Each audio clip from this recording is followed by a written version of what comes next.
Good morning. Glad to join you again for a little bit of brainstorming, some thoughts here, associated thoughts with cold.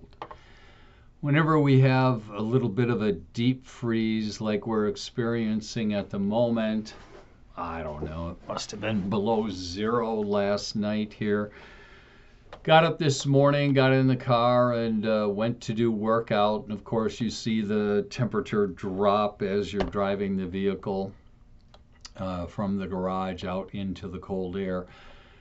Boy, I'll tell you, thinking about cold and its effects, I have some very strong memories from my time up in Canada. After graduating from the seminary, I was placed in a dual parish up in Canada, Western Canada, in Alberta. I served Zion Lutheran Golden Spike, Alberta, and I served Victory Lutheran in a little bedroom community called Devon, Alberta.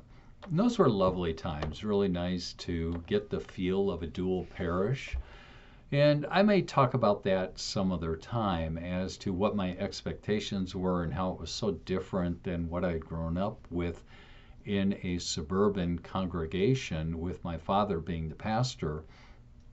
These two were completely different experiences and yet very good for me as a fledgling pastor. But the topic this morning is cold, and it brings to mind several things, just random thoughts about this.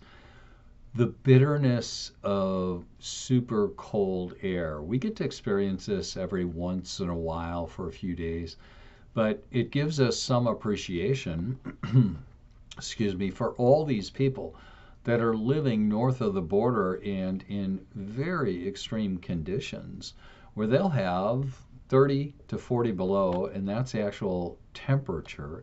At about that point, Fahrenheit and Celsius come together at about 35 or so below zero.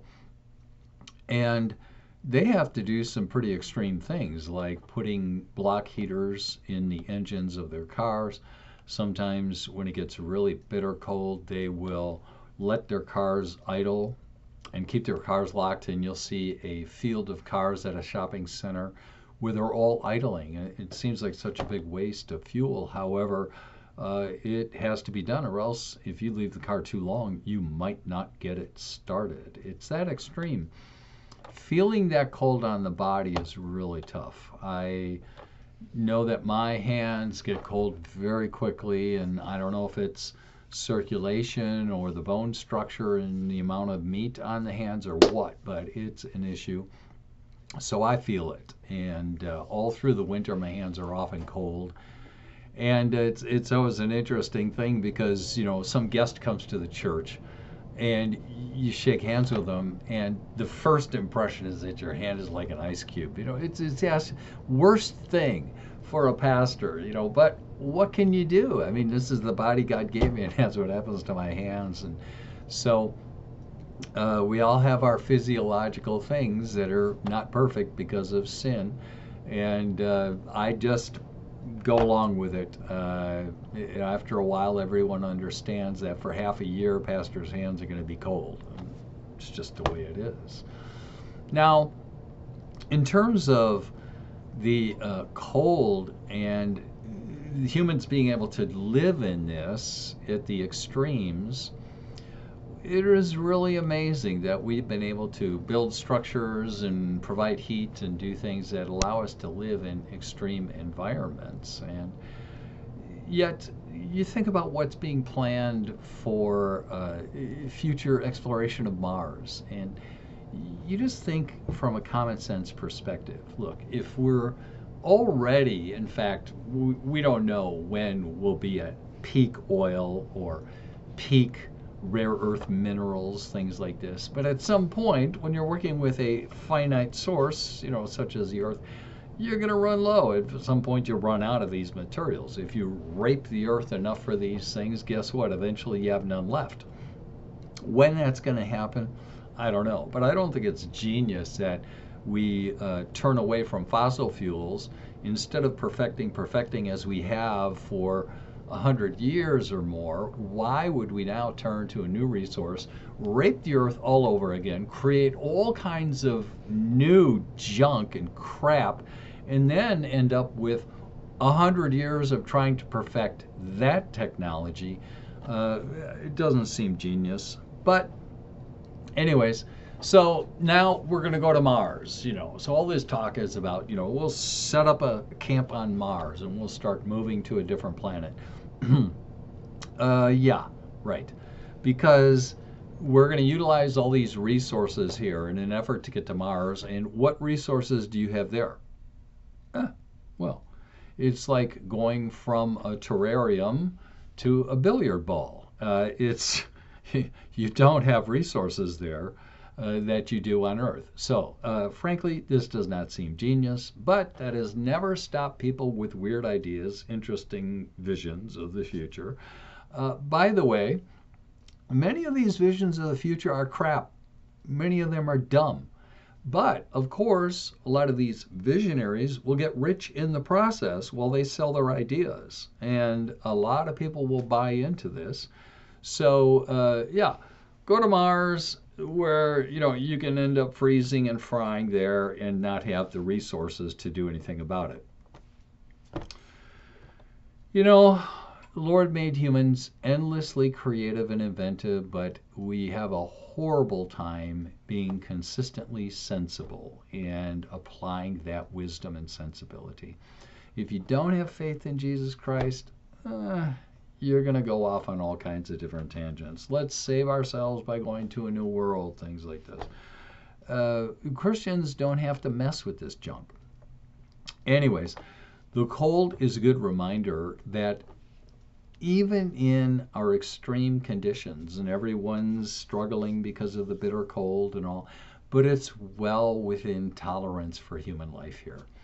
Looking for life on all these other planets, it's nonsense. All of these conditions are so finely tuned for life here on Earth that this seeming extreme nature of the spectrum here on Earth is extremely fine-tuned. It is very, very narrow parameters. And this is the case with dozens and dozens of different things that all come together. Actually, I believe now something like 200 some variables between the conditions that are here on Earth and the laws of nature. All of these come together in this perfect setup here on Earth, which speaks to design. It speaks to engineering, actually. I'm starting to like the term engineered, that God engineered this world. That is so fitting and so respectful, not just of his creativity, but his prowess, his knowledge and skill. So all of this looking for life on other worlds, just the temperature variance. You'd have to have an absolutely perfect star similar to ours, and you'd have to have a perfect planet positioned in a perfect orbit with the same materials and a temperature variance that is almost deadlocked on like the Earth.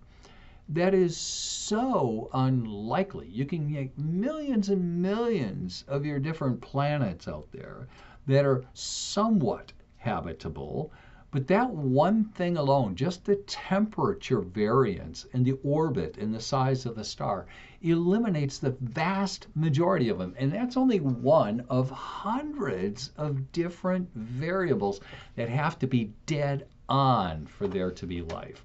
This is always ignored.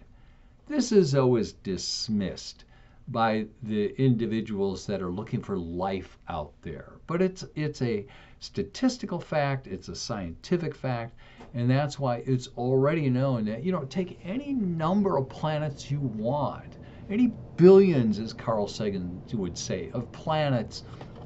Answer is zero. You have just about zero chance, statistically, of anything having any life anywhere out there.